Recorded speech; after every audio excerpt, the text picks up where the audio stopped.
en la plataforma. Sí, eso estoy viendo. Ujú.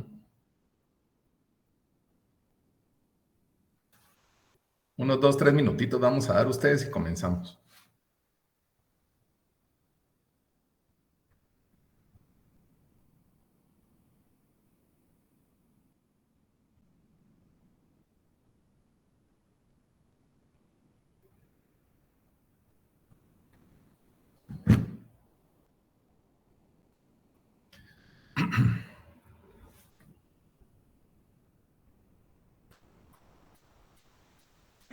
Buen día, Guillermo. ¿Qué tal, Denis? Buen ¿Cómo día a está? Buenos todos. días. Buenos días, buenos días.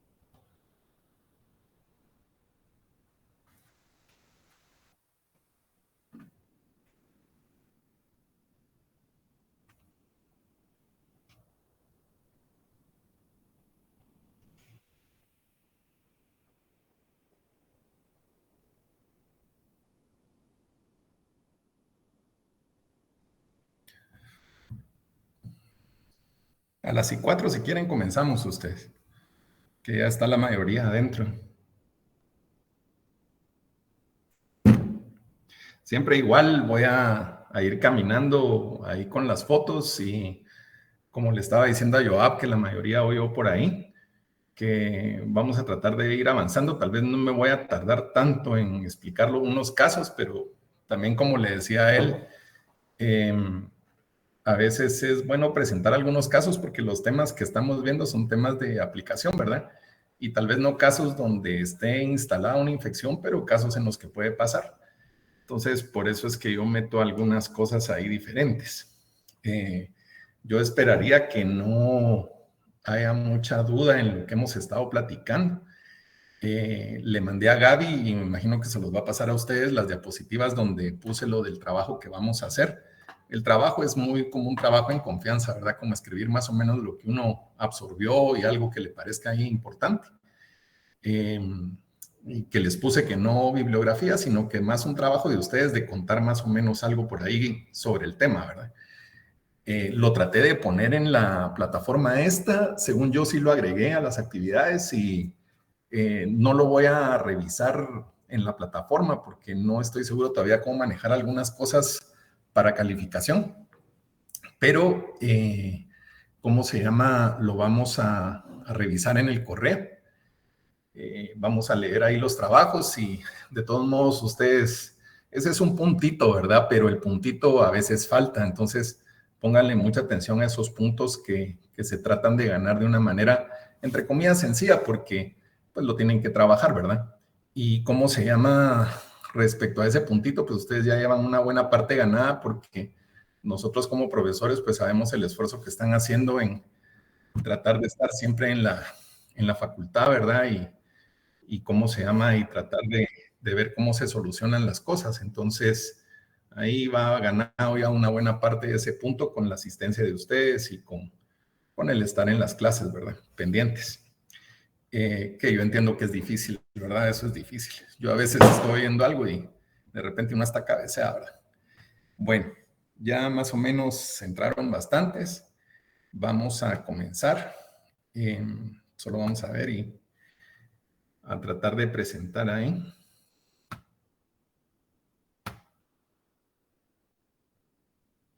Vamos a ver.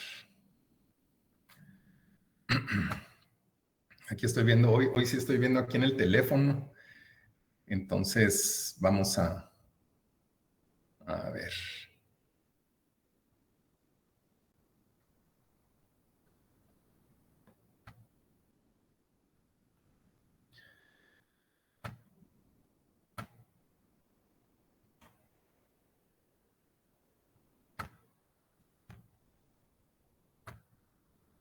Déjenme ver, ahí estoy tratando de que me aparezca la cuestión.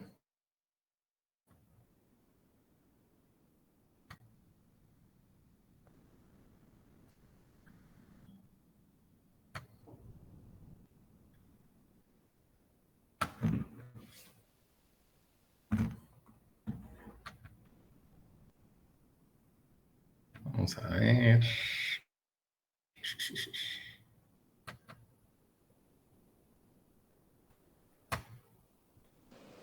Buenos días, Guillermo. Buenos días Ahorita a nos vamos a todos. poner donde estamos. Lo que vamos a revisar hoy es... ¿Qué onda, Héctor? ¿Cómo estás?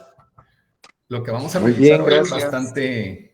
bastante sencillo, no es algo súper complicado.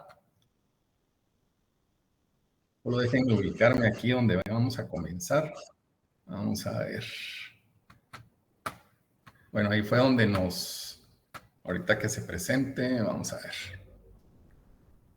Ahí estamos en la diapositiva que nos quedamos ayer, donde les dije yo que, pues, que no hay ningún secreto en las cosas que más o menos vamos a preguntar para la evaluación.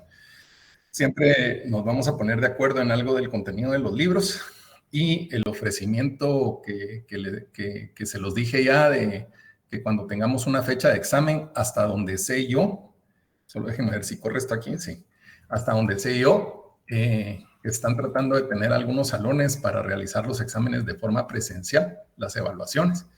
Entonces todavía faltará pedir fecha y en el tiempo que vaya pasando, igual podemos tener una reunión fuera del horario de la U, ¿verdad? Tener una reunión en la tarde, en la noche, lo que a ustedes les quede mejor a las dos secciones, y podemos de todos modos repasar algún poquito, pasar en un rato. Eso lo he hecho casi todos los años, ¿verdad? Que voy pasando muy rápido las cosas, ya no explicando mucho, sino muy rápido por si alguien tiene una duda o de las cosas más importantes. Entonces eso queda abierto, ¿verdad? Voy a quitar esto de aquí, aquí donde está. Ese dibujo, ese meme me dio risa a mí, ¿verdad? Porque la verdad la carrera de odontología, la que ustedes van a tener, es una carrera que es muy linda, es muy bonita. A veces todo sale bien y a veces todo sale mal, aunque uno tenga la buena intención, ¿verdad? Entonces ahí me dio risa, ¿verdad? Porque este señor menciona que ser un dentista pues no tiene nada de tensión, de estrés, ¿verdad? Y ponen ahí que tiene 25 años y ya cómo está, ¿verdad? Pero les digo, la carrera es muy linda. Ustedes van a aprender muchas cosas con el correr del tiempo, la tecnología que se está poniendo increíblemente avanzada, que algo platicamos la vez pasada, y cómo se llama, pues primero Dios ahí que las cosas vayan, y les digo, no se desanimen cuando algo sale mal. A veces uno pone toda la mejor intención en una extracción, en una obturación, en un tratamiento de canales, y a veces hay cosas que no ayudan, ¿verdad? Es muy especial la carrera. Entonces, solo aquí, esto ya lo habíamos visto ayer, solo que el doctor Ramos me actualizó su foto, ¿verdad? ¿Se acuerdan que yo les puse esta foto en blanco y negro, ¿verdad? Y que él se burla, entonces al rato me mandó su foto en color, ¿verdad? Yo la agrandé aquí donde el doctor Ramos pareciera que estuviera dando instructoría a la par del salón, a la par del sillón en exodoncia, y ya le está diciendo ahí con la manita de su lado derecho, ya le está diciendo al estudiante que está haciendo algo ahí, o bien o mal, ¿verdad? Entonces por eso mejor le pusimos mascarilla ahí en la foto para que no hable mucho. Pero dice que ya está en color, ¿verdad? Entonces yo también tengo también tengo fotos en color, ¿va? Ustedes, no es que no tenga hoy. Bueno, vamos a ver. Gracias, doctor Ramos, por la foto hoy. De nada, doctor. Bueno, y eso que no les he pasado una foto del doctor riéndose, porque cuando califica exámenes es la Navidad del doctor, ¿va? Ahí es feliz cuando califica exámenes y ve que pusieron algo que no era. Es feliz el doctor Ramos al calificar exámenes, eso le tengo envidia, es feliz ahí. Tiene su Navidad varias veces al año. Vamos a ver. Bueno, miren pues, esto les había dicho yo que íbamos a mencionar algunas cosas que también son aplicables a las infecciones que hemos estado revisando. El tema donde estamos es osteomelitis, ¿verdad? Hablando un poco del hueso y de todo eso.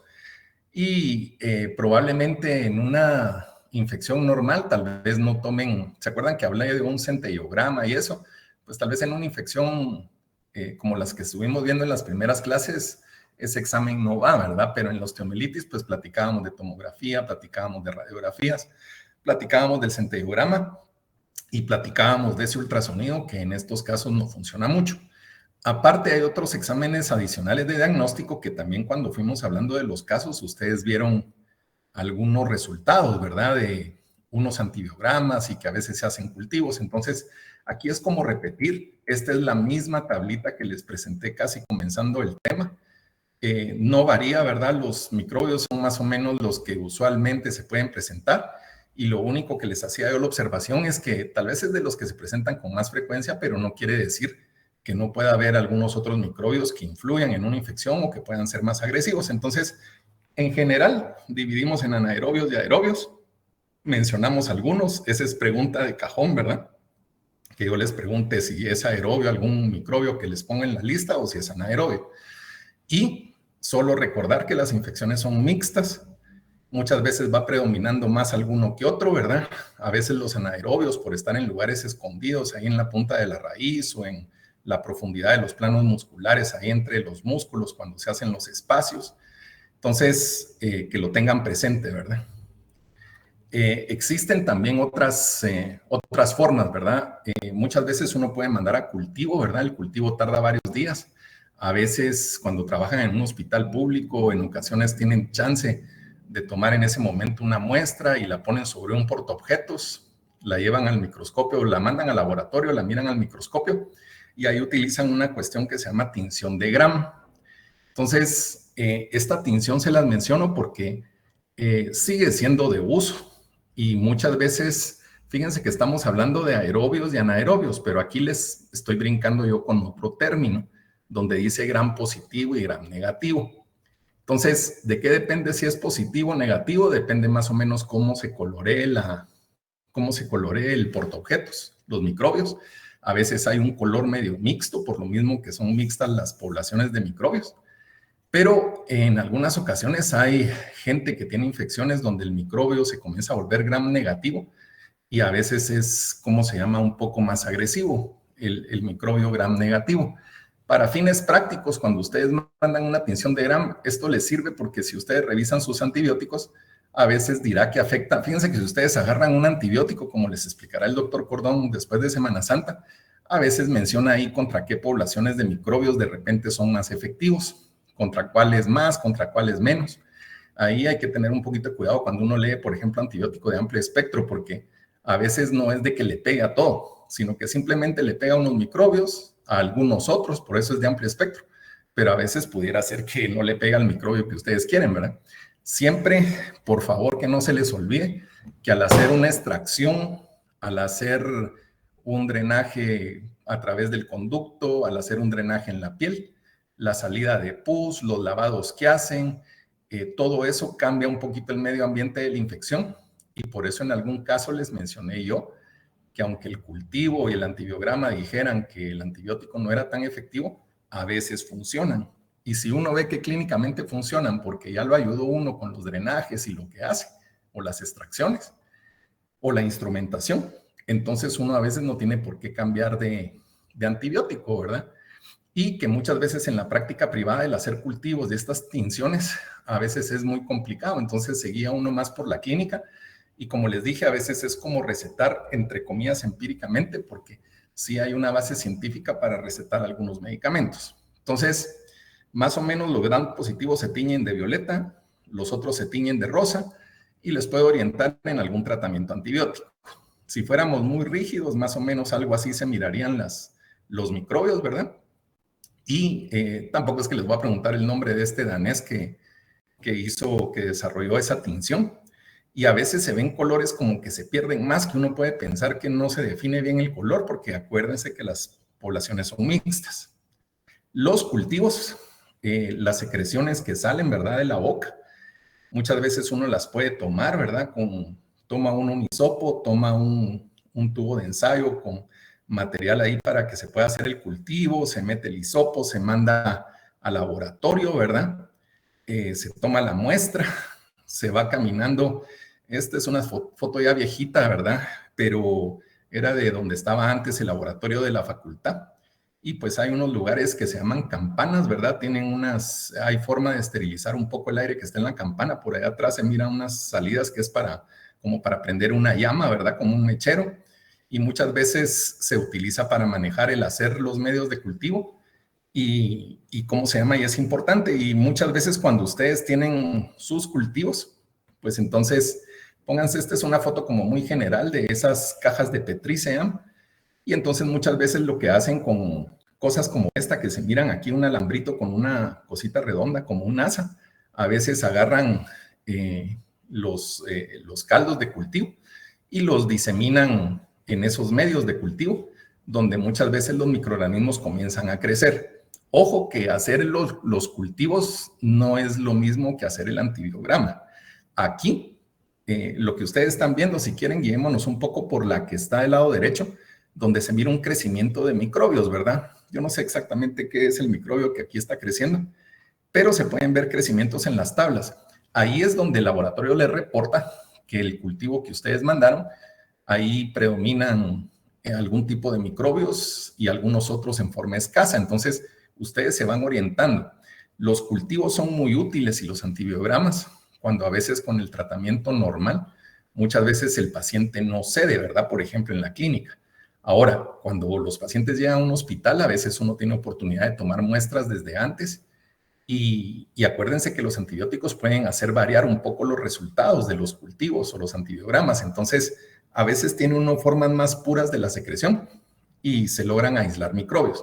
Entonces, cuando estén hablando de cultivos, es como sembrar las cajas de Petri y ver qué microbios crecen. El antibiograma es otra cosa, pero también relacionada con estas cajas, donde, por ejemplo, si ustedes miran en este ejemplo, ¿verdad? Que lo saqué yo no me acuerdo si de internet, ellos tienen aquí, tienen en la caja, sembraron E. coli, ¿verdad? Entonces, toda la caja estaba blanca. Entonces, me voy a ir a esta y regresamos a la otra. ¿Se acuerdan que cuando estuvimos viendo en unos pacientes había una S de sensible, había una I de intermedio y una R de resistente? Por supuesto, lo que nosotros queremos saber, ¿qué antibióticos funcionan y contra qué antibióticos es sensible la bacteria que ustedes están hablando? Acuérdense que el tema de infecciones, se los vuelvo a recordar, tiene que ver también a veces con virus, con hongos. Esta clase gira un poco más alrededor de bacterias, pero no se les olvide que a veces pueden haber infecciones de tipo viral o de tipo micótico, ¿verdad?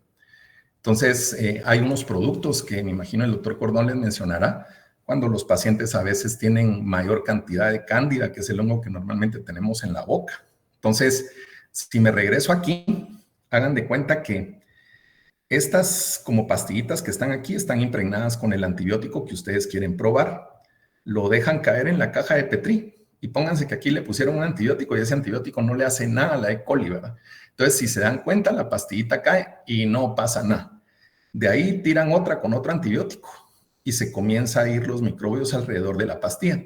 Entonces, ahí quiere decir que estos microbios sí son susceptibles de ser entre comillas, atacados por el antibiótico, ¿verdad? De repente hay rueditas con otro antibiótico que marcan menos o de repente como esta un poco menos. Entonces ahí pueden tener su letra R de que es resistente al antibiótico que pusieron en esta pastilla o que es sensible a esta y de repente estos dos pudieran caer un poquito en la parte de intermedio, ¿verdad? Que puede que funcione. Entonces el antibiograma, como les digo, es otro instrumento que ustedes tienen. Entonces ahí pueden decir ustedes, ya le di amoxicilina a mi paciente 7 días, no mejora, le mandé a hacer un cultivo, le mandé a hacer un antibiograma y el antibiograma me aconseja también o agregar un antibiótico que también se vale o cambiarlo por otro y de repente si el paciente no evolucionó bien, les puede servir. Entonces eso es más o menos, ¿verdad? O sea, no vamos a preguntar sobre estas tablitas, más que todo que sepan qué quiere decir el hacer un antibiograma, las letras S, I o la R, ¿verdad? Cuando ustedes le reporten eso. Esta pacientita es una pacientita con quemaduras. Miren, a los hospitales nacionales y al Seguro Social llegan a veces muchos pacientes quemados. Hay muchos lugares pobres en la capital, muchos lugares donde la gente vive, ahí sí que en casas de cartón a veces o de alguna lámina o unas maderas, Y muchas veces, fíjense que muchos de los accidentes es cuando dejan a sus hijos y los tienen que dejar bajo candado a veces para que no se salgan porque no tienen quien se los cuide. Muchas veces no hay luz, muchas veces lo que hay es una candela y a veces de ahí se originan los problemas. Esta paciente pues sí estuvo metida en un asunto de un incendio. No sé si leyeron hoy los periódicos, yo lo vi en el periódico, pero el lunes en la noche murieron 39 migrantes en Ciudad Juárez, en México. De esos como 28 guatemaltecos.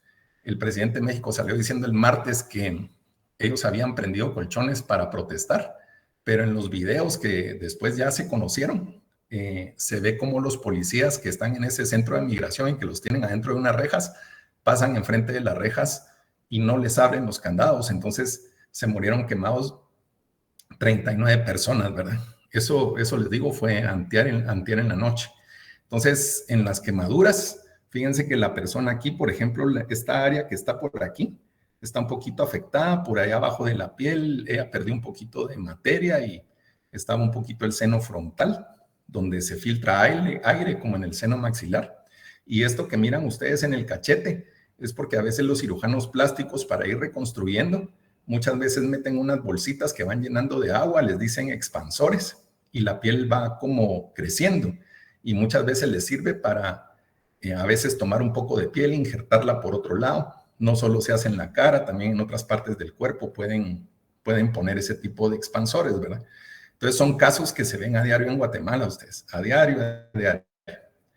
Como ya estamos entrando a esta época, ¿verdad? Yo me topé con esta foto que me mandaron de elecciones anteriores en el 85, mucho menos candidatos, a ustedes les tocan más. Ya el lunes, al comenzar a caminar en las calles, comenzó uno a ver cosas, incluso propagandas que uno hasta pensaba que era meme, ¿verdad? Que uno no creía que así eran, pero así son, ¿verdad? Y así es como están manejando las cosas. Comenzaron a molestar con el bendito Photoshop, ¿verdad? Y que, ¿cómo se llama? Ya comenzaron las bromas y los memes, ¿verdad? Eso va a ser de aquí a 3 meses, ¿verdad? Y uno que me llamó la atención y que dije, yo se los voy a poner porque aquí en esta propaganda también yo pensé que era de mentiras, ¿verdad? Dije yo, ¿cómo le va a poner eso, verdad? Y entonces, ¿cómo se llama? Él pone ahí 2 mujeres, un camino. Lo que pasa es que se está refiriendo a Suri y se está refiriendo a Sandra Torres, que ya están metidas en el meme, ¿verdad? Y si ustedes revisan, porque eso ya no les tocó a ustedes, hace muchos años, pues hubo una telenovela que se llamaba 2 mujeres, un camino, una telenovela mexicana, y donde salía Laura León y salía esta patoja, ay, se me fue el nombre, Vivi Gaitán, que en ese tiempo pues eran muy conocidas. Y aquí del hombre aparecía un artista que tiene sus raíces latinas, pero salía en una serie de televisión gringa y salía él como que entre estas 2 partes, ¿verdad? Entonces, la verdad es que la propaganda pues no creo yo que sea la mejor, ¿verdad? Dependerá de los gustos, pero si ustedes ven la propaganda, y no saben por qué es por referencia a esa telenovela, ¿verdad? Y ya comenzaron los memes.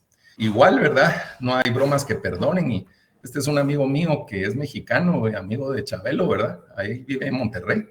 Y pues Chabelo se murió. También ustedes tal vez no saben mucho de Chabelo, ¿verdad? Él tenía su programa y salía en otras series de programas y hacía unas cosas como al azar, ¿verdad? Estar haciendo todo.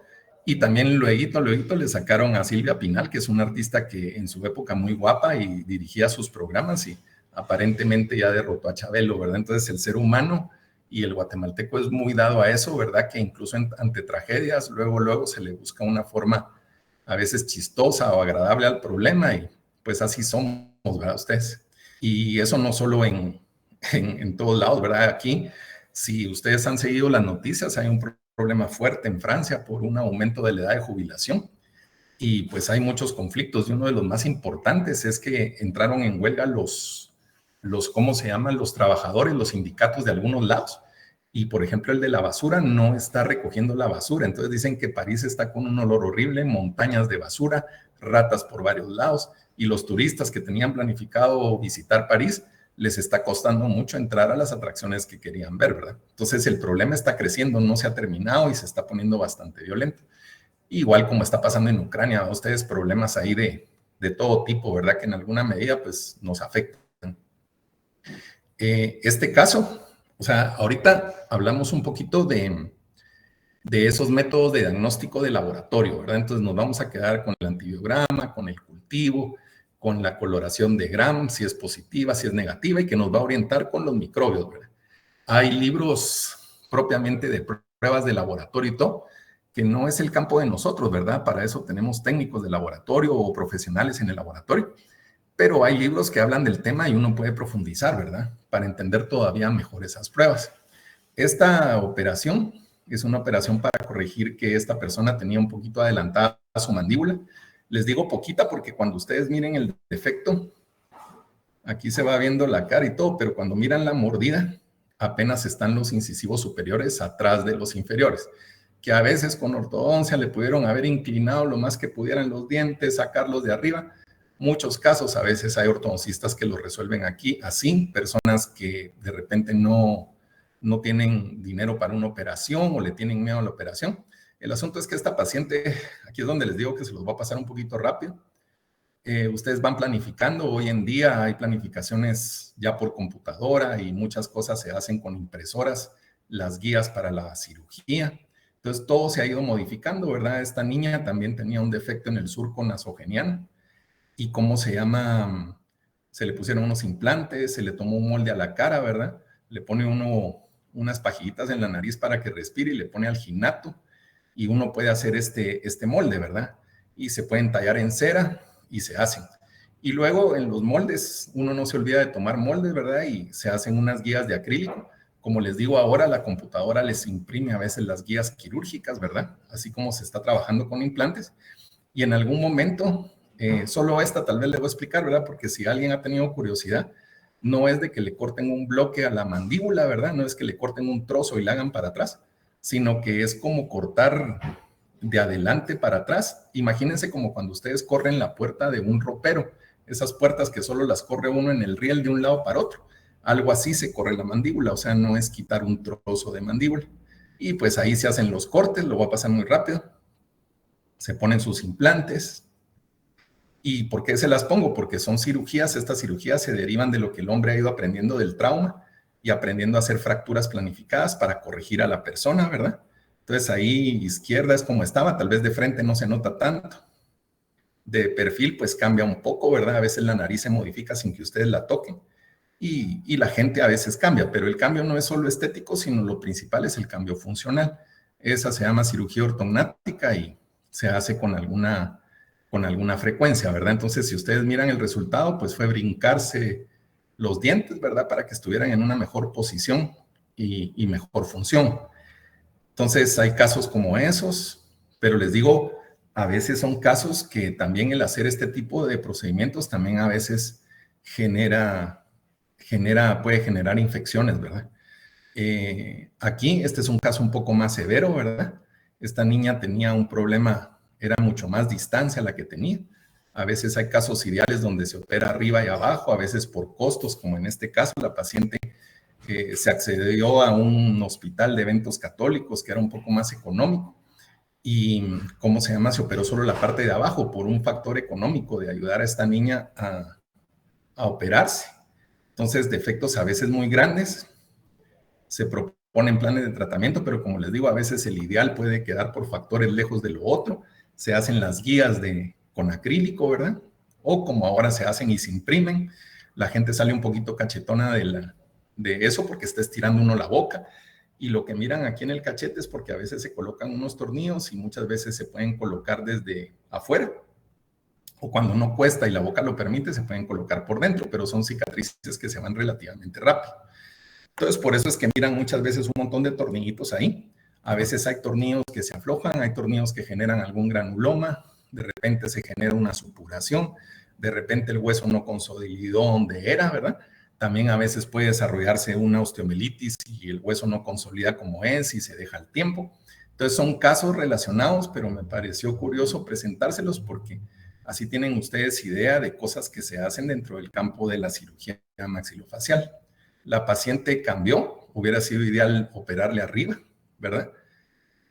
Porque cuando ustedes miran el defecto, de todos modos se sigue viendo con sus labios como protruidos, ¿verdad? Se mira un poco hacia adelante. El defecto se corrigió, pero cuando son defectos mayores, a veces la tracción muscular hace que algunas gentes vuelvan a recidivar en el problema y volver a generarse. Entonces tiene que tener una guía o un seguimiento también por el ortodoncista. Esa es una de las llaves y éxitos principales. Entonces la paciente se sonríe, pero si ustedes se dan cuenta, está enseñando encía, ¿verdad? Idealmente este maxilar debió haber subido, pero el hacer una operación en maxilar a veces requiere un hospital que esté más preparado, que tenga una terapia intensiva, porque a veces se modifica un poco la respiración. Puede el paciente estar ahí con problemas y por eso operar un maxilar en un hospital más sencillo no es lo más seguro. Entonces, por eso se hizo la mandíbula, ¿verdad? Y como les digo, por factores económicos. Pero son casos que pasan, ¿verdad? Entonces, ya hablamos de laboratorio, ya hablamos de cosas que son importantes tener pendientes. Como les digo, son conocimientos que ustedes pueden tener así muy rápido y tomar decisiones y estar repasando cuando tengan duda en libros o en lo que se les ha orientado para tener cuando miren los casos, ¿verdad? Las opciones de tratamiento. Aquí habla de osteomielitis, pero también aplicándolo a infecciones.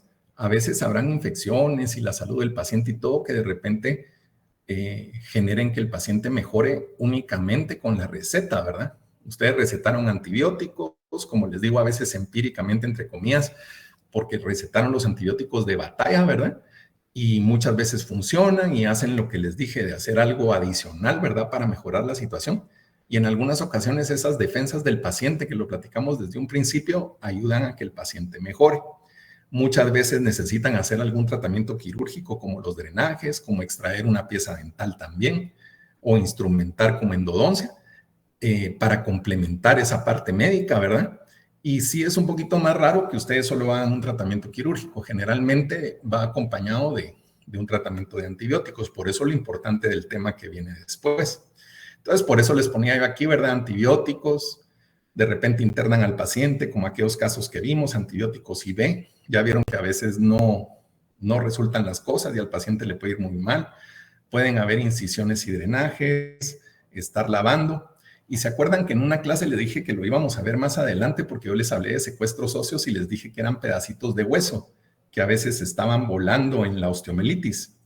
Esto sí es más con la osteomielitis, lo de los secuestros óseos. Entonces, a veces ustedes tienen, por ejemplo, aquí está afuera un fragmento necrótico de hueso. Aquí se mira en el paladar cómo este hueso se va viendo más amarillento y como les digo, cuando ustedes van trabajando un poquito más en pacientes, a veces pues van reconociendo un color más normal o no de un hueso, ¿verdad? De un tejido óseo. Entonces, lo que pasa en la osteomielitis es que a veces está encerrado todo el problema y se comienza, entre comillas, a morir hueso, ¿verdad? Se comienza a necrosar. Y esos pedacitos de hueso a veces comienzan a volar adentro de donde está todo el proceso de infección por la osteomielitis. A esos fragmentos de hueso se le llama secuestros óseos. Y muchas veces esos secuestros óseos están rodeados de tejido como granulomas, un tejido como ver una encía como gelatinosa, fea. Y entonces todo eso es lo que a veces se limpia cuando uno trata una osteomielitis. Entonces están las extracciones dentales, lo de saucerización, ahorita se los voy a explicar más despacio. En Guatemala ya existen varios lugares donde se utiliza oxígeno hiperbárico. Hay en hospitales, hay en algunos lugares privados, ¿verdad? Donde se utiliza el oxígeno hiperbárico. Este oxígeno hiperbárico lo que hace es que, o sea, ustedes entran en una cámara y les dan oxígeno al 100%, entonces su torrente circulatorio comienza a manejar como que fuera que inyectaran un medicamento, pero lo que están respirando es un oxígeno más puro. Ese oxígeno más puro en algunos procesos, por ejemplo, la gente que tiene diabetes, a veces, no sé si alguno de ustedes ha oído el pie diabético, ¿verdad? A veces la circulación ya no está llegando bien, a veces los diabéticos van sufriendo amputaciones, ¿verdad? Cuando no va llegando la sangre. Y muchas veces con el oxígeno hiperbárico, a veces hay cuadros que se logran mejorar muchísimo, o a veces que el perder de repente un pie ya se mejoró con el oxígeno y perdió el paciente tal vez un dedo o algo, pero muchas veces el oxígeno hiperbárico puede ayudar muchísimo, ¿verdad? El oxígeno hiperbárico tiene capacidad para no solo para detener crecimiento bacterial, sino también para eliminar bacterias, o sea, sí contribuye a, entre comillas, a matar bacterias, ¿verdad? Entonces, el oxígeno hiperbárico es de mucho uso. De corticación, ¿se acuerdan que hablamos que el hueso tiene su cortical, tiene su médula ósea, el hueso esponjoso? Muchas veces hay que quitar esas partes de corticales que están afectados, eso se llama decorticación, Y ahorita creo que voy a ir enseñándoles más o menos para que lo tengan más claro. Y a veces hay necesidad cuando el problema ha crecido tanto. A veces no hay hueso sano, ¿verdad? Cuando pasa mucho tiempo. Y muchas veces se necesita quitar el fragmento y reconstruir de alguna manera las mandíbulas, que es donde más se da, ¿verdad? No quiere decir que en algún día no miren un caso en maxilar, pero es donde más se da en mandíbula, como habíamos platicado. Entonces, ahorita que les dije lo de la saucerización, aquí necesito que me pongan un poquito de atención, porque generalmente en el examen se me confunden. O sea, yo les digo que les voy a explicar el término saucerización, pero como les pongo varias saucerizaciones, a veces yo les digo, mire, dígame el tratamiento para osteomelitis y me dicen, la saucerización química. Pues no, o sea, yo les voy a mencionar aquí que hay diferentes tipos de saucerización. Saucerización, imagínenselo como raspar, como que ustedes agarraran con una cucharita, raspar el fondo de donde esté el helado, como que ustedes rasparan con una lija ¿cómo se llama? Una madera, o que rasparan una pared. O sea, tienen muchos chances de hacer un como raspado, que finalmente es la que más vamos a usar, como van a ver. Saucerización química se las presento porque pudiera ser que un día ustedes oyen el término y si yo no les digo cuáles hay, pueden confundirse y pensar que esto también funciona para osteomelitis. La saucerización química es utilizar algunas sustancias. Lo que miran aquí es el ejemplo de usar nitrógeno líquido, en donde ustedes aplican a la cavidad. Fíjense que ahí en la foto del lado derecho, ahí se aplica nitrógeno líquido. Cuesta un poco porque los hisopos se pegan, se pone muy pegajoso todo, o a veces con gasas, pero se pegan y hay que limpiar bien. La saucerización química se usa mucho cuando ustedes quitan alguna lesión, por ejemplo, qué sé yo, quitaron un quiste, quitaron, ¿cómo se llama? Un quiste dentígero, quitaron de repente un ameloblastoma muy localizado, que ese es otro tema de clase, va a hablar de ameloblastomas. Pero a veces ustedes cuando quitan una lesión, no necesariamente, o sea, uno la limpia y uno al ojo la ve limpia, pero a veces necesita uno tener un margen más de seguridad y dice uno, de repente algunas células se pudieron quedar impregnadas en el hueso y muchas veces con el nitrógeno líquido, como es una temperatura muy fría, quema, ¿verdad? Y entonces muchas veces ustedes aplican nitrógeno líquido y esas células que quedaron a veces se van. Entonces trata uno de garantizarle al paciente un poquito más de salud. Entonces la saucerización química la pueden hacer con algunas cosas.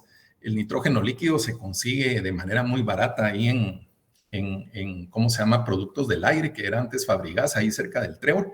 Ahí llevan ustedes un termo de estos antiguos, que tal vez ustedes ya no los han visto mucho, pero tienen una cuestión así como que fuera de cristal adentro, y ahí pueden echar nitrógeno líquido. Siempre el cuidado es que el nitrógeno líquido está generando un como vapor, entonces no se cierre herméticamente, pero cuando ustedes llenan un termo de nitrógeno líquido y lo dejan un poquito abierto para que salga ese vapor, generalmente al otro día todavía tienen suficiente y lo pueden aplicar. Entonces les digo, esos son temas un poquito más específicos, pero saucerización química puede ser, por ejemplo, nitrógeno líquido. Había una sustancia que se llamaba de Carnoy, que mezclaba ciertas cosas, como ustedes ven ahí, y esto como que también se aplicaba y quemaba. Este fijador de Carnoy en la actualidad no se usa mucho, pero es un referente, ¿verdad? Pero entonces ahorita ustedes más o menos van asimilando que ese raspado que les estoy diciendo, que puede ser químico a través de estas sustancias, como echarlas y limpiar, que están como raspando, imagínenselo así, ¿verdad? De una manera con líquidos o con sustancias, es un tipo de saucerización. Para osteomelitis no nos sirve. Estamos hablando más para procedimientos, para procesos patológicos. Hay una saucerización eléctrica que se puede usar. Hoy en día los aparatos han cambiado mucho, hay electrobisturís, pero después fueron saliendo los radiobisturís. Y a veces hay unos electrobisturís que tienen una función que se llama fulguración. Y entonces ustedes lo ponen en esa función y es como que tirara un chispazo cuando lo acercan al lugar. El electrobisturí se puede usar para hacer cortes en una cirugía, incisiones, se le puede variar la temperatura, se puede hacer para quitar lesiones también. Y aquí, en esta foto, como que se logra ver también un poquito como chispa eléctrica aquí, que es más o menos como es la fulguración. Mucha gente no la utiliza porque le da como miedo que al aplicar un calor muy fuerte en el hueso responda al revés y que ustedes tengan un problema, ¿verdad? Entonces la fulguración no es lo que más se usa. Por ejemplo, cuando ustedes usan un electrobisturí, tiene sus indicaciones muy, muy específicas, pero esta es una saucerización, si ustedes lo quieren ver así. Podría estar yo con la punta del electro tirando chispazos adentro de una cavidad patológica que ya se limpió y el objetivo es como tratar de que no hayan células y que no recidive la lesión. Esta saucerización eléctrica tampoco le sirve para osteomielitis. Entonces ya hablamos de la química, la eléctrica, y la que más va a funcionar en osteomielitis es la saucerización mecánica. Acuérdense de eso que les estoy diciendo de raspar, ¿verdad? Hay instrumentos como las cucharillas que usan para caries, que hay cucharillas de distintos nombres y distintos tamaños y tipos, y ustedes pueden hacer raspados con esas cucharillas. Hay limas para hueso, pero también a veces el raspado, de repente uno no está conforme, y también pueden hacerlo a veces si es pequeño con una fresa o lo pueden hacer con fresones. De hecho, esta cavidad es de una cavidad de una patología que se retiró en la rama mandibular. Se ve bien ancha porque la patología ya había crecido, y el fresón lo que hace es que raspa un poco. O sea, se usa para procesos patológicos.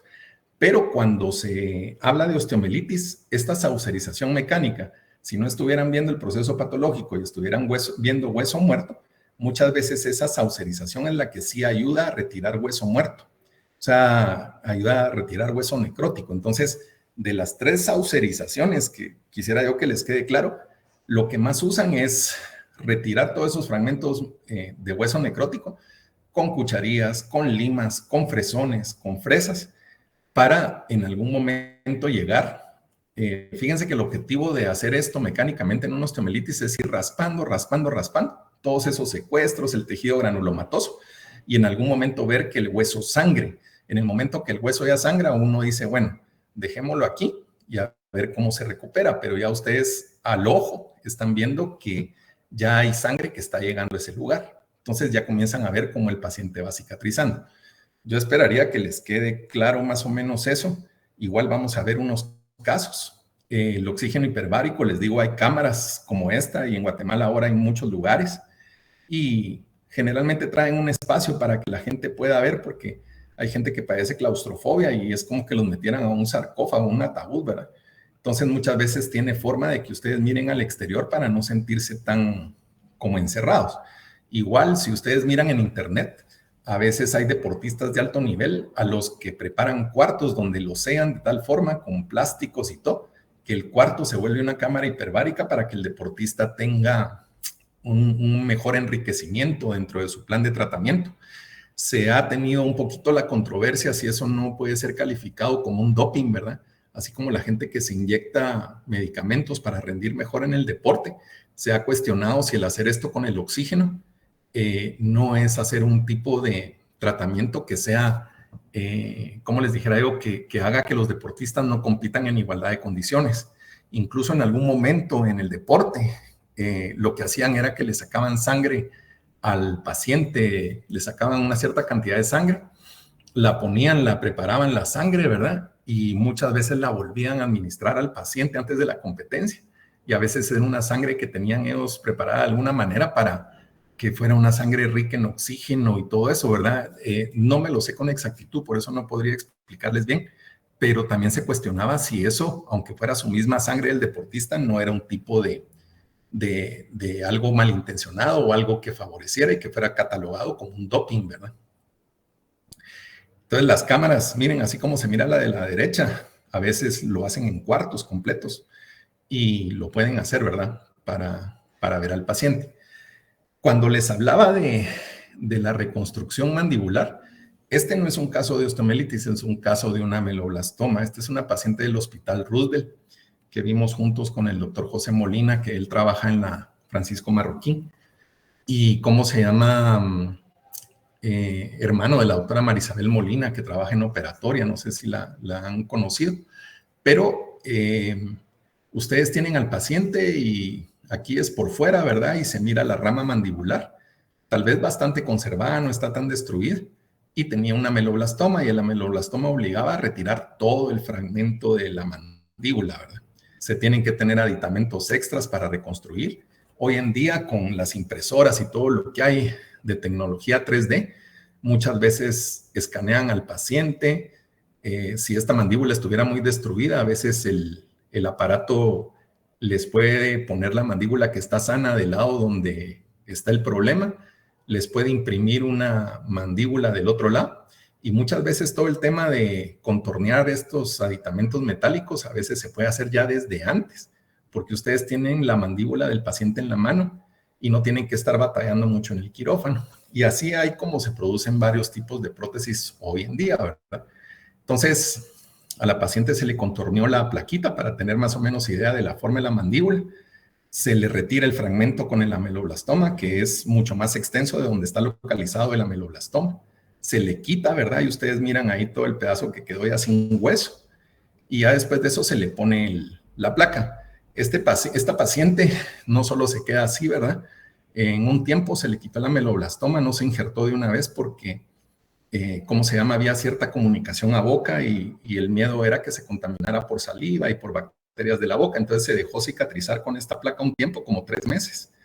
La paciente manejó eso, ¿verdad? Se chequeó la oclusión dentro de los dientes donde se queda. La cicatriz es un poquito extensa, pero está escondida un poco abajo de la mandíbula. Aquí no se mira, pero no lo tengo puesto, pero a los 3 meses se le pone un injerto de cadera. Y a veces hay injertos que se pierden o se reabsorben un poco, pero hoy en día el éxito es un poquito mayor e incluso hasta implantes dentales se ponen en ciertos casos, ¿verdad? Ahora, esta foto es como se llama. Esta foto es una que yo les enseñé cuando comenzamos a hablar de osteomielitis. Y en este caso, hagan de cuenta que, como yo les dije, ¿verdad? Ustedes van a chequear al paciente, de repente algo van a ir viendo raro. Y a veces ya sea radiografías, tomografías, ustedes tienen que ir corroborando, ¿verdad? En este paciente pues se miraban algunos procesos de área lucente que se relacionaban con esto. Al final se diagnostica como osteomielitis y entonces se manda a hacer el centellograma. Como les digo, si lo miran borroso es porque así se ve. Se le pone medio de contraste, ¿verdad? Para que se miren esas áreas donde hay actividad. ¿Se acuerdan que cuando les puse la foto les dije que en estos procesos donde se pierde hueso, hay osteocitos tratando de formar hueso y defenderse, y hay osteoclastos tratando de destruir hueso? Entonces es una como batalla, ¿verdad? Donde el cuerpo está tratando de defenderse. Y entonces estas imágenes son normales. Y yo les decía, por ejemplo, que se miraban algunas áreas oscuras. No necesariamente quiere decir que hay osteomielitis aquí arriba en el cráneo o aquí donde ustedes están viendo parte de la columna. A veces hay lugares que normalmente tienen cierta actividad y de repente se miran así, pero clínicamente el paciente no tiene un problema ni arriba ni lo tiene por aquí abajo, sino que el problema es en la mandíbula. Entonces ustedes se centran a corroborar con el examen a ver cómo lo ven. Este estudio de centellograma, como les digo, es un poquito más en los casos de osteomielitis. Este paciente, Rolando, aquí, ¿se acuerdan que hablamos que las radiografías también pueden ser útiles, verdad? Este es un caso, ya tiene varios años también. Y aquí en esta radiografía que yo les mencioné que se mira a la gente como inclinada, que es la lateral oblicua. Aquí se miran, si lo logran notar, aquí vienen los dientes de arriba, aquí vienen los dientes de abajo, todo se cruza en esta masa blanca y de repente se notan un poquito mejor estas muelas. Eso es porque se tomó una radiografía como oblicua de la mandíbula y se logra ver uno de los lados de la mandíbula. Y en esta mandíbula, si ustedes logran ver, se miran unas áreas lucentes, ¿verdad? Unas áreas más oscuras, que es el proceso donde se está perdiendo hueso. Este paciente, les digo, a veces se mira mejor, a veces no. Puede ser que miren las radiografías y digan dónde el doctor está viendo que ahí está pasando algo. Y a veces no son las mejores radiografías, ¿verdad? A veces no son las mejores radiografías, principalmente en hospitales. Pero a este paciente hubo oportunidad de tomarle una tomografía. Entonces, fíjense, tal vez ejemplifica bastante, ¿verdad? Cuando yo les hablaba de decorticación, era porque a veces la cortical ya está muy lastimada y se tiene que quitar y se comienza a raspar hasta ver dónde queda el problema. Podría pasar que nunca se termina y se pierde todo el bloque de hueso, Pero aquí si ustedes comparan un lado con otro, este es el lado sano y se van a dar cuenta que este se mira como más gordito, ¿verdad? Y en la foto de abajo, este es el lado sano, el que está más definido. Y si se fijan aquí, pareciera como cuando uno tiene un chicharrón y que tiene como una partecita dura y el otro lado está un poquito más suave.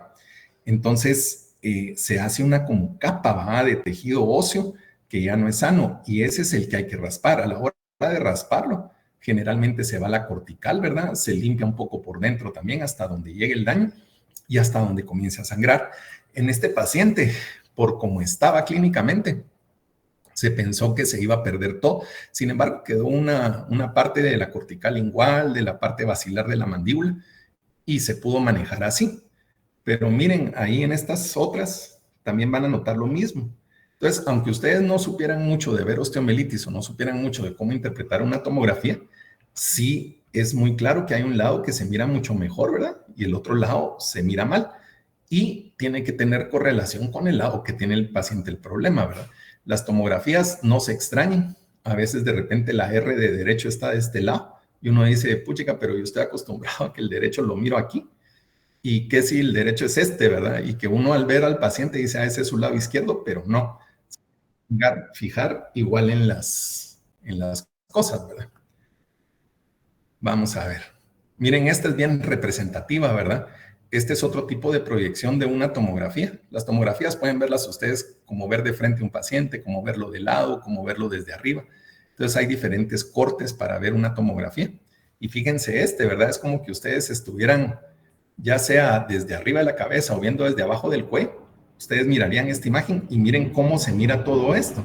Entonces, en este paciente, lo que se preveía era que se iba a perder todo el fragmento, que si al final todavía quedó un poco. Paciente de muy bajo recurso también. En el Hospital Roosevelt no hay la ventaja como en el Seguro Social. En el Seguro Social muchas veces el seguro compra placas de metal y cosas que el paciente necesita porque el asegurado tiene derecho a eso. En hospitales nacionales como el San Juan a veces o el Roosevelt, en algún momento el presidente Colón quitó habían trabajadoras sociales que llegaban a donor, había un comité que se encargaba de administrar cierto cobro de cirugías, nunca se le obligaba al paciente a un cobro, sino se le operaba y se le decía, mire, si puede aportar algo, pues lo que usted quiera. Había gente que dejaba 100 quetzales, gente que 200, de repente alguien dejó 800, y con esos fondos a veces se conseguían cosas para el paciente. En eso vino Colón y dijo que todo tenía que ser gratuito, y en algún momento se agotaron hasta las suturas. Ustedes, yo no digo que no sea bueno ayudar a la gente, pero a veces los hospitales necesitan un algo extra, ¿verdad? A veces el gobierno o el ministerio no da para todo lo que uno necesita y comienza la escasez.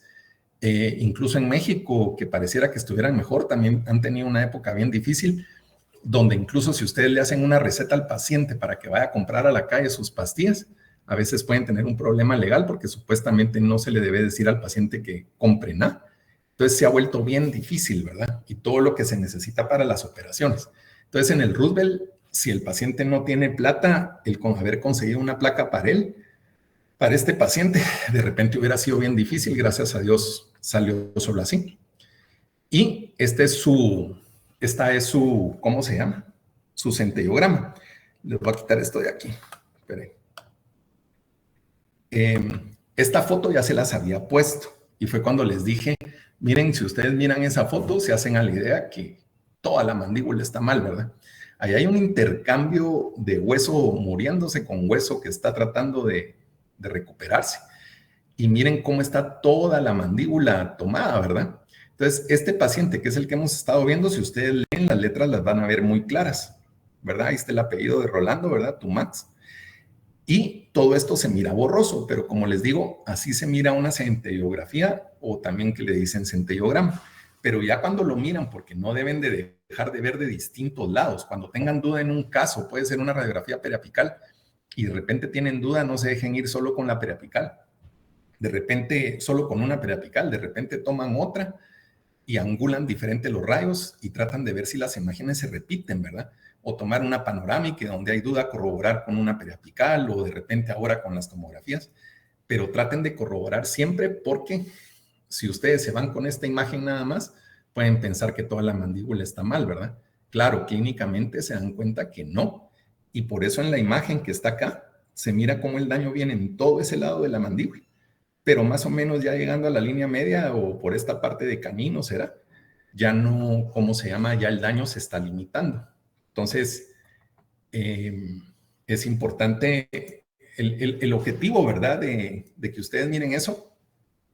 Probablemente si alguno de ustedes no llega a ver estos casos, pudiera pensar que está de más. Pero ahí es donde importa. Si ustedes no se dedican a ese campo, pues que lo sepan referir y que sepan diagnosticar, ¿verdad? Este es un niño y fíjense ustedes que llegó a la Facultad de Odontología, más o menos así como ustedes ven acá. Esto que se ve aquí es tejido óseo. El color no es el que se mire más normal. El pacientito está hinchado. Yo creo que solo esa foto tengo del pacientito porque muchas veces por las limitaciones que hay en una facultad que no tiene un hospital universitario o algo así, pues entonces hay que referirlos a un hospital como el Roosevelt, o cuando tienen seguro social o hay algún tipo de beneficio en el seguro social, pues a veces se refieren ahí. Pero eso es también para que vean ustedes, es un niño relativamente de corta edad y este niño de todos modos presenta el cuadro de osteomielitis por el factor que ustedes quieran. Ya vimos que cuenta la nutrición, ya vimos que cuenta si de repente tiene un factor como una muela que no se curó, una infección que fue muy crónica. Entonces, lo podemos llegar a ver. Lo importante es que ustedes al ver casos y al prepararse, como les digo, sepan o tengan el aqueo de tratar de diagnosticar y ante la duda, siempre consulten. En estas alturas donde nosotros estamos, que ya pasamos varios años en la carrera, igual uno tiene muchas dudas. Ustedes igual a veces de repente una extracción que ha hecho una extracción uno 100 veces, de repente la 101 se le complica, o sea, no hay nada escrito, ¿verdad? Entonces tiene uno que tener la capacidad de consultar y no creer que uno lo sabe todo, ¿verdad? Entonces siempre abiertos a eso. Aquí ya casi vamos terminando prácticamente el éxito del tratamiento, ¿verdad? En una osteomielitis, pero lo pueden aplicar también a abscesos de los que estuvimos viendo, es tratar de diagnosticar lo más temprano posible y de una manera correcta, que es donde yo les decía, miren, el paciente está hinchado, pero revísenle primero todos los dientes, revisen todo, porque un alto porcentaje de infecciones puede ser por eso. Si ya no es por eso, pues ustedes dirán, lo refiero a algún lado, pero tratar del diagnóstico. Cuando se puede, ¿verdad? Que en la clínica particular es complicado. Cuando se pueda, pues de repente pensar en cultivos, la antibioterapia, que ya el doctor Cordón los orientará. Cuando dice terapia de soporte, es porque a veces estos pacientes, yo les platicaba que a veces están deshidratados y que no comen bien y todo. Entonces hay pacientes que a veces se ingresan a los hospitales para ponerles algún tipo de suero, ¿verdad? Para hidratarlos, depende de las condiciones donde están. O hay pacientes que a veces están tan mal que caen en las terapias intensivas y a veces la alimentación es a través de sondas o a veces a través de alguna alimentación que lo inyectan se llama alimentación parenteral, donde ustedes inyectan algo al paciente, o sea, tiene una canalización hacia el torrente sanguíneo y hay ciertos tipos de nutrientes que se pueden mandar a través de esa vía. Entonces, la terapia de soporte es tratar de que ese paciente esté bien, que también se le estén aplicando sus medicamentos, que se les esté aplicando también sus curaciones, sus lavados, sus lienzos, si es necesario en un proceso infeccioso. Y también el tratamiento quirúrgico, ¿verdad? Si ustedes creen que el paciente no va a mejorar solo con el antibiótico, o todavía a veces uno no tiene duda, de una vez sabe que tiene que ser quirúrgico, pero si existe un poquito de duda, estar chequeando a ese paciente y si es oportuno, entrarle lo más rápido posible de alguna manera, ¿verdad? Fíjense que con lo que ya estuvimos hablando, yo vengo y les pongo esta foto, ¿verdad? Entonces ustedes miran una boca, primero que ya en muchas partes edéntula, ¿verdad? Se ven restos radiculares aquí arriba. Se miran, fíjense que el paciente no necesariamente debe ser un paciente que tenga un factor económico muy bajo, porque si ustedes se dan cuenta, tiene endodoncias y tiene prótesis, ¿verdad? La prótesis fija no es barata. Claro, puede ser alguien que se atendió a nivel de una universidad y tuvo más chance, pero el paciente de alguna manera trató no solo de sacar dientes, sino restaurarlos. O sea, puede ser que este paciente tenga un poquito más de criterio en relación a su salud dental. Sin embargo, perdió muchas piezas. Hay gente que se desespera, se la saca porque dice esto no va a servir y se la saca.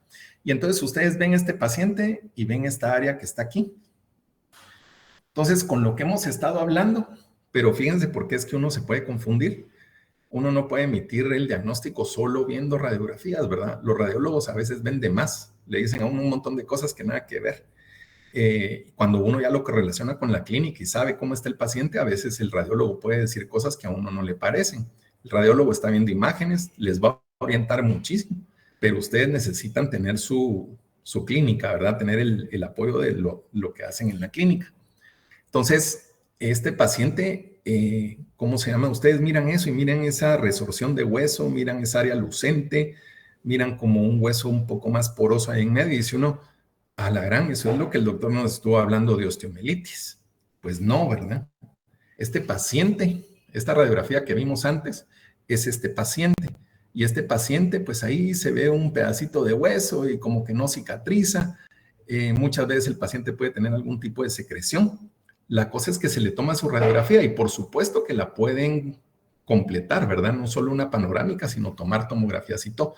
Yo les dejé esto aquí, en esta diapositiva, no es para que se la aprendan tampoco, esto es solo un comercial, aparte de todo lo que hemos estado hablando de procesos infecciosos, que no me lo tomen hacia la carrera y como les dije yo el otro día en la clase, díganle al doctor Toraya que les dé su clase de bifosfonatos y su clase de HIV. Él se las va a dar con mucho gusto y estos medicamentos que se llaman bifosfonatos, fíjense ustedes que les voy a explicar, ¿verdad? Yo creo que no va a ser mal el explicarles. A mí me tocó ir una vez, hicieron una presentación, no me acuerdo si se llamaba Clasta el producto, pero hicieron una presentación para dentistas y algunas otras profesiones de estos medicamentos que en general se conocen como bifosfonatos. Cuando ustedes examinen un paciente, fíjense que esto no pasaba antes. De repente en esa presentación le decían a uno, mire, usted ha visto pacientes que se trabajan y ha identificado algún problema porque el paciente tome algún tipo de medicamento relacionado con mejorar su hueso y cosas así, ¿verdad? Así le dicen a uno. Y uno les dice, pues fíjese que no, ¿ah? Entonces ellos decían en ese momento, ya ven, el medicamento es muy bueno, que no sé qué. Los bifosfonatos, ustedes ni cuenta se van a dar y muchas veces se los recetan. Hay oncólogos que recetan bifosfonatos para cuestiones de tumores. Hay ginecólogos que recetan bifosfonatos. Y a veces recetan bifosfonatos a las gentes porque la gente entiende y dice, es que me van a dar calcio. O sea, algo así entiende la gente. Estos bifosfonatos son medicamentos que irónicamente funcionan para mejorar un poco la condición ósea. Pero cuando los bifosfonatos están circulando en sangre, ya sea tomados o inyectados, los bifosfonatos pueden afectar la cicatrización. Y entonces resulta que ustedes hicieron una extracción y el paciente no mejora. Por eso es que les digo, ustedes miran al paciente, pero dentro del interrogatorio, ustedes le preguntan, mire, ¿usted ha tomado bifosfonatos? Hay gente que les va a poder contestar. Hay gente que les va a decir, no, doctor, yo no tomo nada de eso. Y mire, en algún lugar le han recetado calcio. Y de repente la gente les dice, sí, doctor, yo me inyecté calcio hace unos años y me dan estas pastillas. Y resulta que son bifosfonatos. Entonces, miren ustedes, yo he atendido un par de casos no severos de gente que ha hecho la extracción en otra clínica, como una extracción cualquiera, y de repente se complica, ¿verdad? No cicatriza el paciente, no cicatriza y no cicatriza. Y entonces resulta que el paciente consumía bifosfonatos. Hay algunas pruebas de laboratorio que se pueden mandar para ver más o menos cómo está circulando el bifosfonato en la sangre y que les puede pronosticar si hay un riesgo leve, moderado o severo, pero siempre hay un riesgo. Y puede ser que el paciente no cicatrice bien. Entonces, ¿qué va a pasar? Que esto que ustedes están viendo en la radiografía, de repente no lo van a tratar como estuvimos hablando ahorita de la osteomielitis. O sea, de repente se puede parecer el cuadro clínico, pero es originado por bifosfonatos. Por eso aquí en esta clasificación, que ahorita ya debe haber cambiado, porque esta foto es de hace rato, la clasificaban en estadios y ponían más o menos qué se hacía, ¿verdad? Incluso dicen enjuagues de clorexidina. Si ustedes le preguntan al doctor Toraya, han habido casos, incluso el Seguro Social en una oportunidad presentaron en una sesión de la Asociación de Cirugía, presentaron un caso donde fueron como quitando el hueso necrótico, así como hablábamos de la osteomielitis. Sangraba el hueso, ahí lo dejaban. De repente miraban al paciente y seguía caminando en el paladar el problema y se perdió una gran parte de paladar. Y no por culpa de los doctores, sino que no había mucha experiencia en ver qué es lo que pasaba con esto. Si ustedes le preguntan al doctor Toraya, pues lo primero será tratar de definir si tomó bifosfonatos, si sí eran bifosfonatos, si los tomó por vía oral. Muchas veces lo deja de tomar el paciente y todavía anda el bifosfonato circulando 2, 3 años en sangre. Si se los inyectaron, a veces el bifosfonato está circulando en sangre por unos 10 años, 8, 10 años. Entonces, hagan de cuenta que el paciente les va a decir, no, doctor, yo no me inyecto ni tomo nada. Entonces hay que preguntar un poquito más. Mire, ¿alguna vez le han dado tal cosa o usted padece otra cosa? De repente le dicen, mire, doctor, a mí para mis huesos sí me mandaron algo. Y cuando se puede, se averigua, ¿va usted? Y entonces, ¿cómo se llama? Muchas veces a lo que hemos llegado un poquito con la conclusión con el doctor Toraya es a veces estar con enjuagues de clorexidina para que esté lo más limpio posible y que el mismo cuerpo vaya limitando el daño, que si se pierde la pieza dental, que si de repente sale un trocito de hueso como un secuestro óseo, pero a veces se trata de no meterse mucho. Y les digo, tal vez ahorita en lo que yo les estoy hablando, no me he actualizado con Oscar a cómo está manejando eso, y lo que les estoy platicando tal vez lo hablamos hace unos 2, 3 años. Entonces habría que actualizarse, ¿verdad? De más o menos cómo él ha estado viendo pacientes. Y muchas veces se los van a mandar a la clínica. De repente ustedes dicen, tiene un piquito de hueso, se lo voy a limar. Y de repente el problema crece. Entonces, la recomendación no es que no miren al paciente, sino que siempre pregunten y que sepan con lo que estuvimos viendo hoy, que a veces hay procesos de osteomielitis que realmente son osteomielitis y hay procesos de estos bifosfonatos que aunque se parece mucho el cuadro clínico, el origen es otro, ¿verdad? Y a veces el paciente se puede complicar. Entonces, no lo dejen ahí al aire. Yo creo que a través de ustedes como estudiantes le hablan al doctor y como algo extra les puede dar esos temas y es importante, ¿verdad? Ya casi vamos a terminar ustedes. Vamos a ver, esperen. Yo creo que ya... este se los va a pasar muy rápido, así como vieron lo de la mandíbula. El paciente también se operó de arriba y de abajo. Él tenía mucha sonrisa gingival. Paciente mordía con una clase 2 bien marcada. Tienen que seguir usando articuladores, ¿verdad? Y se sigue usando para planificar una cirugía. Al paciente había que sacarle unas premolares y echar esa premaxila para atrás. Entonces, todo eso se hace en modelos de yeso a veces, o les digo, ahora se usan mucho las impresiones 3D para planificar todo esto. Y entonces se va planificando la cirugía. Y les digo, no me voy a detener mucho porque no es el tema, ¿verdad? Este paciente 5 años antes no lo habían podido intubar en sala y en esta ocasión costó muchísimo intubarlo. Y el ortodoncista tal vez en vez de sacar las premolares y jalar los dientes para atrás, ahí se las dejó y por eso se complicó la cirugía en sacar premolares. Entonces se usan fibras ópticas, ¿verdad? Y voy a caminar muy rápido para no gastarlos mucho en esto. Se hacen incisiones. Si se fijan, aquí sí estoy usando el electrobisturí que hablamos hace un rato, ¿verdad? Se cortan los pedazos de hueso que están de más. De aquí a la par de la nariz, aquí está la nariz. En esta área de aquí está la nariz. Se van para atrás. Este paciente, como les digo, pues se fue trabajando. Ahí se mira la nariz, se mira el maxilar, se miran los cortes, se quitaron los pedacitos, se quitaron las premolares, ¿verdad? Se cortó el maxilar, se baja el maxilar y se corta desde adentro. Se le ponen sus plaquitas de metal, así como tornillos, también hay plaquitas de metal. Entonces, solo para que ustedes tengan una idea de las cosas que se hacen, ¿verdad? Y les digo, ha mejorado muchísimo todo. Paciente mordía clase 2 y el ortodoncista pidió que se dejara clase 3 para él hacer algunos ajustes por la recidiva y que con ortodoncia pues se iba a brincar esa grada. Ya el perfil del paciente fue cambiando, ¿verdad? Ahí se miran todos los tornillitos y todo lo que se le hizo. También se le operó el mentón. Visto de frente, el paciente mejora porque sus labios ya tienen una mejor competencia labial, ¿verdad? El paciente ya no forza para cerrar sus labios, sino que los cierra de una mejor manera. Y va cambiando, ¿verdad? Hay pacientes que estéticamente pueden mejorar, pero como les digo, lo principal que se busca es la función. De perfil, pues cambió también. Y este paciente, pónganse ahí arriba, ya no se mira tanto la parte gingival. Y este paciente, una de las motivaciones para operarse fue precisamente que antes no le decíamos nosotros bullying, va a ustedes, pero a él lo molestaban de cualquier forma por cómo enseñaba los dientes. O sea, él venía de muchos años de manejar eso, ¿verdad? Una presión diferente, ya aspectos sociales, ¿verdad? Y el paciente se opera. Ya al final, pues se brinca el ortodoncista los dientes, todavía le falta ajustar la mordida, ¿verdad? Jalar dientes y todo lo demás, pero cambia de eso a eso. Entonces, esa cirugía un poco más complicada, pero son cosas como les digo, si ustedes se dieron cuenta, se cortó hueso por todos lados. ¿Que ese paciente se puede infectar? Sí. ¿Que ese paciente puede tener una osteomielitis de repente? Si los colgajos no están bien hechos, si se pierde nutrición, también, ¿verdad? Entonces, siempre está uno expuesto, incluso en extracciones, a cualquier tipo de complicación.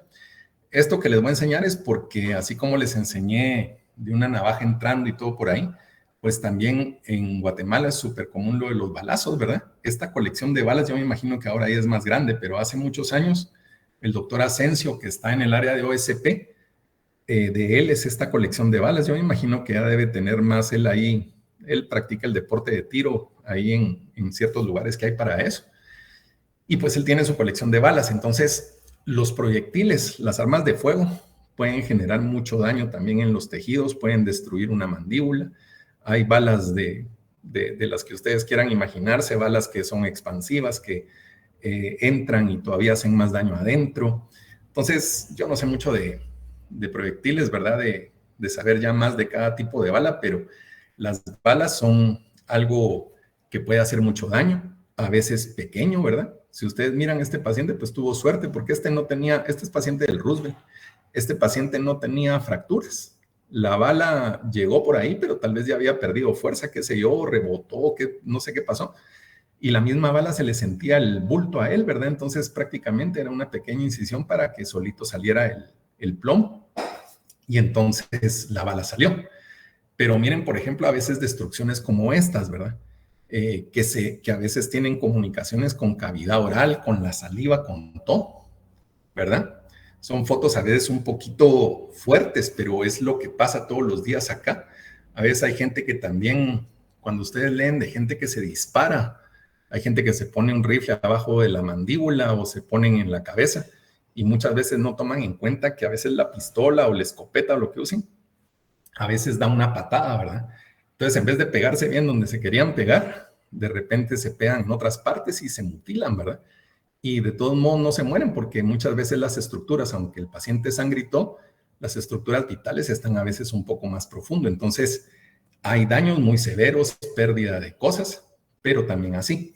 Y este caso, ese siempre se los cuento y les digo que es por favor lo que yo quisiera que me entendieran, ¿verdad?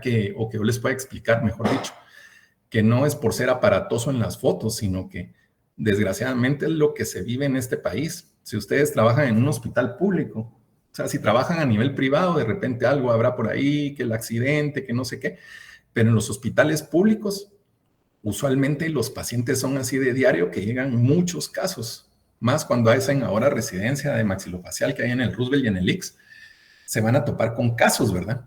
Y pónganse esta niña, una niña que de verdad, una niña ya después, ¿verdad? Cuando uno ya la miraba después, una niña muy cariñosa, muy re buena gente, pero le marcaron su vida, ¿verdad? Aquí la niña, fíjense que aquí tiene un montón de lastimaduras y lo que ustedes ven en esta foto es que aquí está el ojo y lo que miran aquí es el área donde está el párpado, los párpados. O sea, pasó algo por aquí, le desprendió el tejido y todo.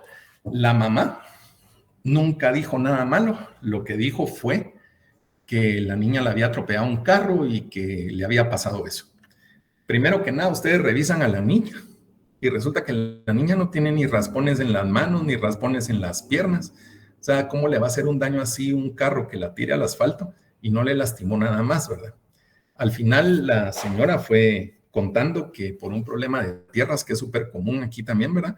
Que un tío de la niña, un problema de un terreno, y el señor remató con la niña y la agarró a machetazos, ¿verdad? Entonces, lo que ustedes miran ahí son heridas de machete, y el machete no solo corta, sino que como el machete tiene peso, esas heridas se llaman cortocontundentes porque el machete corta, pero también tiene peso, entonces puede pegar duro y no solo cortar, sino que ser un golpe. Y entonces provoca fracturas de hueso también. Entonces, esta niña, fíjense que yo siempre que la presento me da no sé qué, porque esta niña eran como las 2:30 de la tarde, la niña llega a emergencia, la niña evidentemente, a diferencia de algunas situaciones que hemos platicado, sí había que meterla lo más rápido a sala.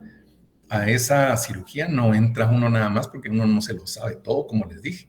Tiene que entrar oftalmología, tiene que entrar, a veces entra gente, otro tipo de cirujanos, ¿verdad? A veces algún cirujano vascular, a veces un cirujano de cuello para evaluar.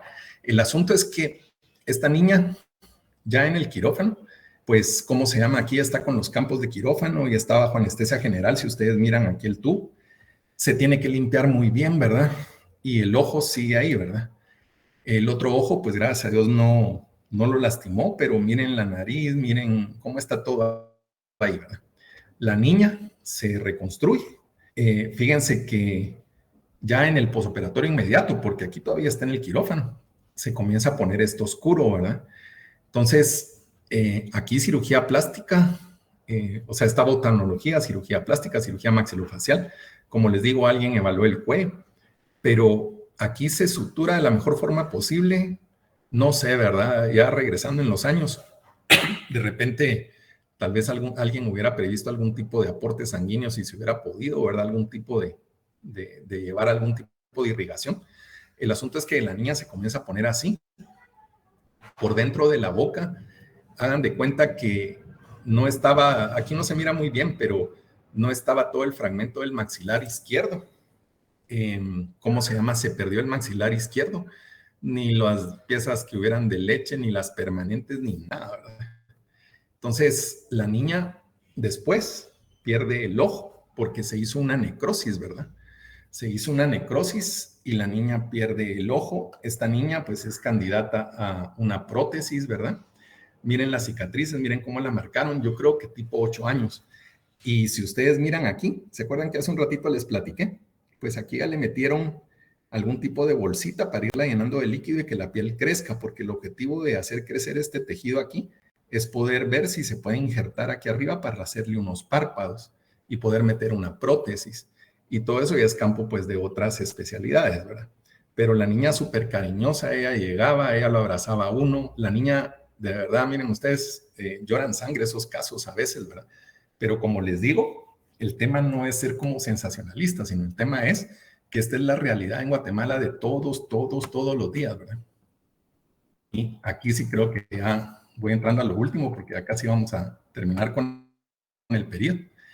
Estamos en la época de huelga, ¿verdad? La facultad, esto ya no tiene nada que ver con la clase, ¿verdad? Pero pues a algunos nos gusta la huelga, a algunos otros no. Algunos también pensamos que se ha desvirtuado mucho y de repente ya no tiene ni gracia, ¿verdad? A pesar de que uno quiere a su universidad y la huelga en sí, pues hay muchas cosas de mucho valor en la huelga de Dolores. Este es ya hace muchos años, creo que es como 2010, la carroza, alquilar un tráiler, ¿verdad? Hacer ciertas cosas y las actividades que hacen los encapuchados, ¿verdad? Y pues ahí esta era la de la facultad, ¿cómo se llama? Los patojos de morado, ¿verdad? Y les digo, a veces uno siente rico llegar y ver a los patojos y por lo menos en la facultad, muchos, porque no todos los profesores, pues muchos a veces sabe uno más o menos quiénes están, quiénes no, pero es algo agradable, ¿verdad? El compartir también en lugares como estos. Las leídas de boletín ahí en la facultad, ¿verdad? Aquí estaba en una cancha a la par, pero muy agradable, ¿verdad? También la venta de los benditos bonos, ¿verdad? Que a veces les ayudan para algo.